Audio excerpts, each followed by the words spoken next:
want to read something from my uncle, my mom's oldest brother, who was able to be up here just before my mom passed, and then for a couple days afterwards. When my sister flew down to Tuscaloosa, Alabama to see our brother Dan just prior to his death, she said to me just before she left for home, "Now there's just two of us left." At that time, she looked and seemed to be fine, and I certainly did not think that she would be the one to go home to heaven before me. I, as well as Bob, Missy, and family, am deeply saddened at the loss of my sister, and as I sit at home trying to say something worthy of her, I can feel the tears welling up inside me. There is a page in my Bible where I have written down the names of those who have accepted Christ as their Savior. My sister's name was written there a number of years ago after she told me of her profession of faith. Knowing that she is now with the Lord is what is comforting to me and my wife Kathleen at the present time, and hopefully it is a comfort to those who are present at this service. We will see her again. I remember when my sister was born, and we lived at the time on Avery Avenue on Tipperary Hill. It wasn't long after she was born that I remember she had to go to the hospital for something serious. Thankfully, she wasn't there long. She was a quiet little girl with a great smile. As she grew, I'm sure that having two, at the time, rowdy older brothers was a bit much for her as a little girl. Donna was bashful and not one to seek being the center of attention. Much like our mom, I remember at one time when we lived on Firstler Road in Manoa, that she was cutting out paper dolls on the floor, and I guess I teased her a bit too much. The result was that she stuck me in the foot with the scissors. I immediately left her alone. She, like most quiet people, could only be pushed so far. When we were living in East Syracuse, and prior to my leaving for the Navy, I remember a young man coming to the door and asking if Donna was home, and I immediately said to him, "Not for you." Had I stayed home, she may never have gotten married. No one was worthy of her. She grew into a wonderful, loving young lady with a beautiful smile.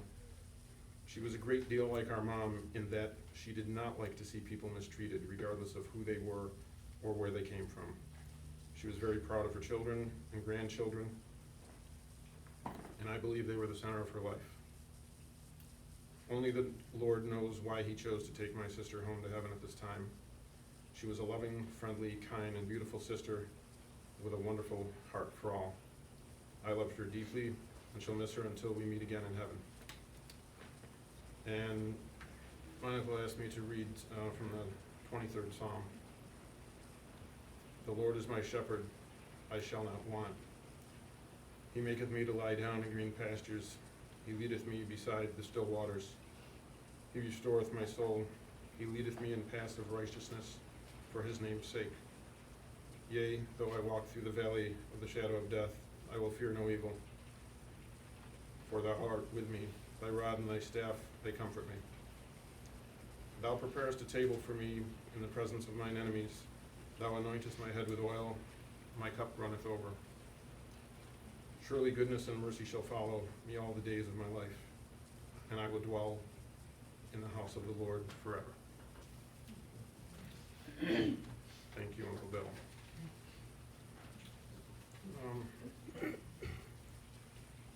Firstly, Missy and I want to thank everyone for coming on behalf of our families and our mom's grandchildren as well. We'd like to thank all of you for your heartfelt words, either by phone call, texts, and yep, Facebook. Those words have helped steady our nerves, lift our spirits, and fill our hearts, knowing that all of you cared so much to take the time. I'd like to take a slightly different approach to my mom's eulogy. If you would indulge me, I'd like to ask you all to sit back and relax while I give my mom the thanks she deserves. It's okay. I'll allow you all to eavesdrop just this once. Hey, Mom. Missy and I are here with Mark and Wendy, Jenna, Jillian, Marky and Maria, and all of our and your closest friends and family. Missy and I would like to express our thanks to you. It's hard to know where to begin, so perhaps I'll just break it down for you a little bit. You showed us so much love in so many different ways, it boggles my mind when we take a moment to think about it. You not only showed us your love directly with hugs and kisses, you know, the traditional ways, but you also led by example in showing us how to enjoy the pleasures of life, how to treat others, and how to respect others, especially you. For example, some of the creature comforts you loved and passed on to us. Music. At as early an age as I can remember, we all listened to music together, especially on the weekends. I remember being intrigued by the song Amazing Grace back around 1970 or 71. We heard it on the radio. We didn't know who sang it, so we called the radio station over and over until we got the DJ to answer and tell us that it was Judy Collins. And we promptly went out and bought the 45. That's a small little vinyl record.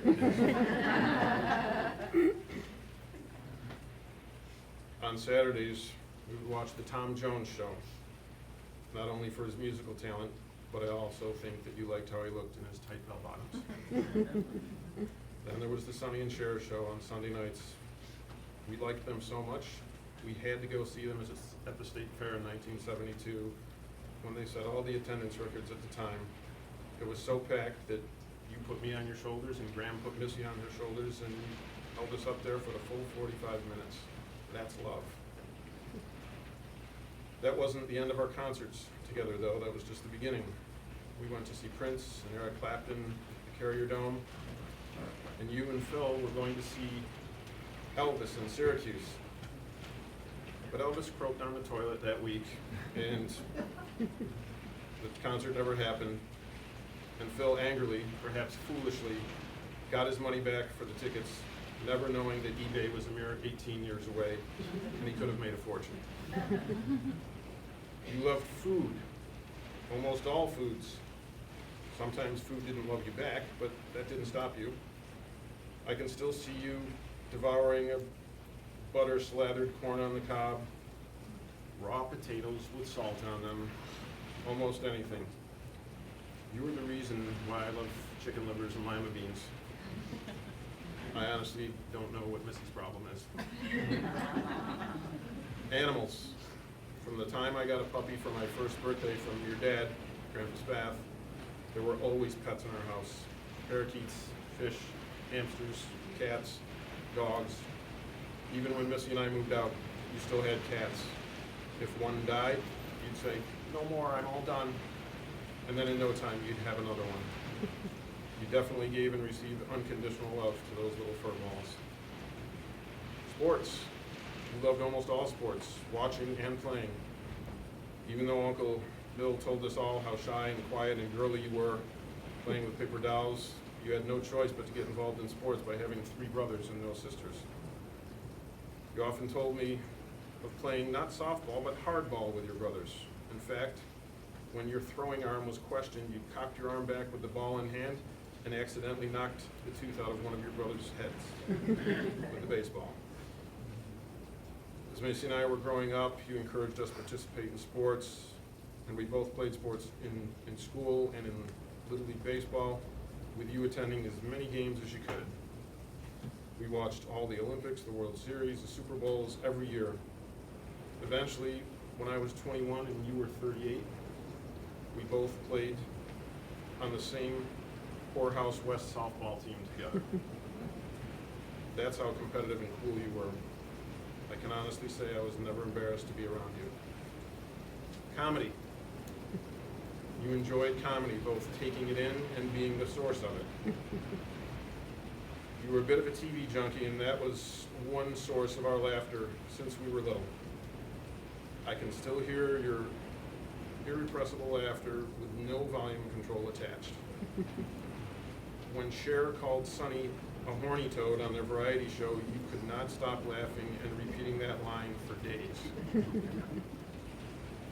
As for you being the source of our laughter, we would love it when you impersonated Hee-Haw's Minnie Pearl. Whenever she entered a room, you perfected her trademark, "Howdy!" to a T. We never got enough of that. But Phil had quite enough of it, I'm afraid. Missy and I talked with your Missy talked with your former coworker Gladys yesterday.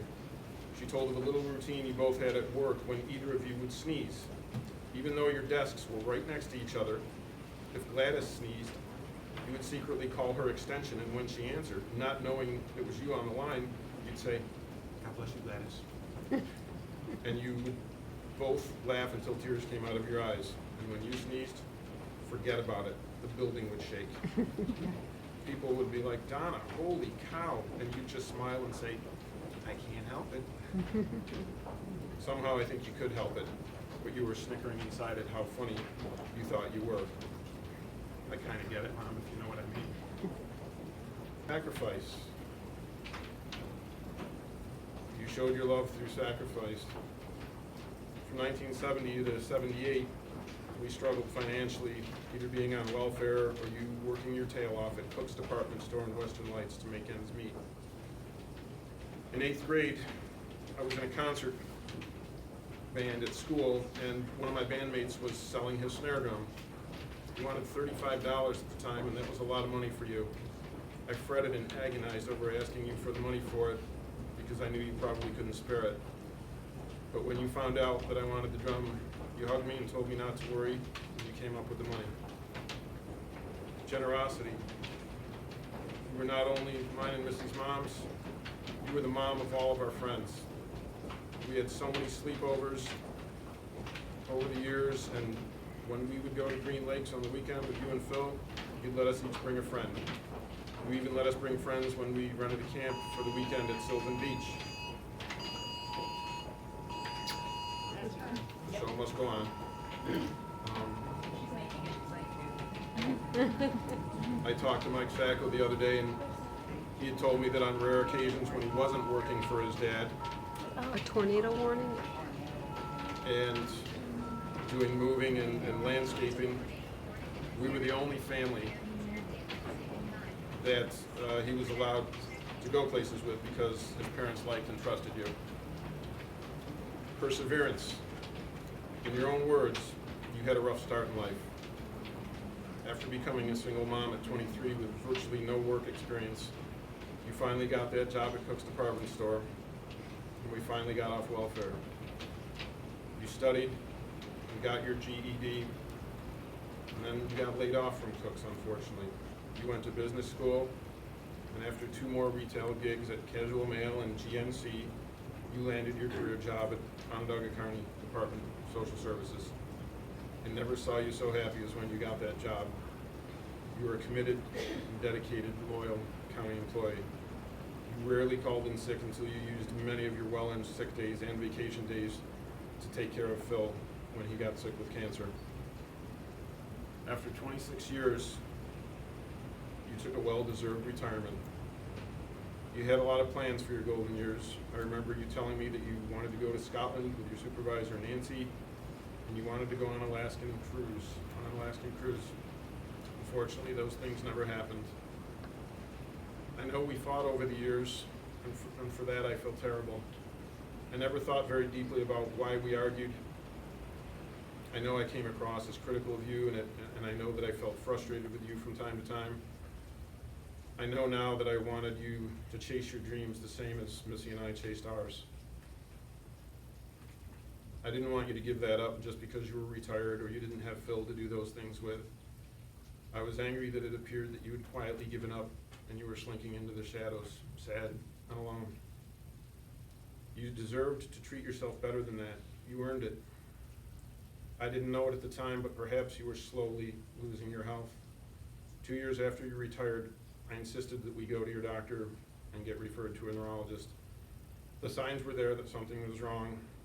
We couldn't have normal conversations with each other any longer, and you know how I love conversation. More of my selfish frustration. It turned out that you were in the early stages of Alzheimer's. It was what I had suspected and feared. So now I was going to be pushing you again in a different way. I didn't want you to submit to this disease. It didn't only affect you mentally, it started affecting your motor skills. Your gait was impaired until eventually you couldn't walk any longer. Your cognition continued to decline. A affecting your speech until you were silenced, if only verbally. But up until recently, your ever-present smile always shone brightly every time we came to visit you. That showed us you recognized us. Eventually, the smile and the recognition faded, and yet we still wondered, is she in there somewhere? I'd like to think yes, you were. And right up to the end, we were all there with you. That's the way we wanted it, because we worried that you were aware and we didn't want you to feel alone. All along this journey, you were so peaceful. Seeing your smile every time we visited you warmed our hearts, lifted our spirits, and if only for the moment, eased our pain. I think it was worse for Missy and me in the days leading up to your departure. Neither of us could sleep. We were agonizing over your comfort, if you had any fear, wondering where we were perhaps. Right by you in every way. We got Uncle Bill up here, the kids, and even some of our friends who knew and loved you. We tried to do what we thought you would like, just as you always did for us. You deserved that, Mom.